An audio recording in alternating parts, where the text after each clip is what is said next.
زه خپل نور محمد د غزني د ولایت او د قرهباغ د ولسوالۍ اوسېدونکی یم. ما نیت درلود چې زه ولاړ شم حج ته په بایسکل باندې. نو له غزني ولایته ما سفر شروع کړی. کله چې ما سفر را شروع کړ زه کندهار ته راغلم. له کندهاره تېر شوم، بیا یو بل ملګری د حافظ احمد په نامه باندې له کندهاره په ما پسې را روان و. کله چې بیا ایران ته ورسېدم، په ایران کې د مشهد په ښار کې ما او حافظ احمد دواړه سره یو ځای شولو.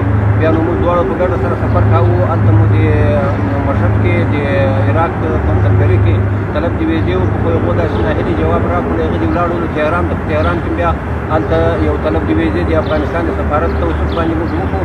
هغه هم هېڅ احوال او هېڅ درک را نه کړو. د کویت سفارت چې مو هم وینې طلب وکړو، هغو خو جواب راکړو چې موږ وینې د ایران له خاورې د زمینې ویزه شاته نه ورکوو.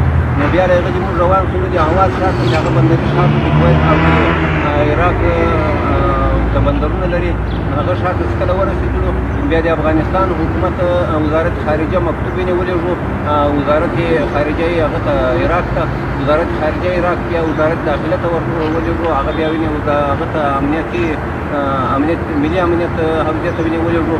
او د هغه تر اوسه پورې درک نه بالم. زما ملګری اخر ناهیلی شو، موږ دواړه زما ملګری بېرته اوس تهران ته تللی دی او زه لا په اهواز ښار کې انتظار کوم. غواړم چې د متحده اماراتو ما ته د هغه د خاصتاً وینې کویت ویزه راکړي او سعودي عربستان ویزه راکړي چې زه دا خپل مشکل وینې ترسره کړم. دلته زه په مشکل کې پروت یم او ډېر مزل موږ کړی. تقریبا اووه کیلومتره سفر موږ کړی ده.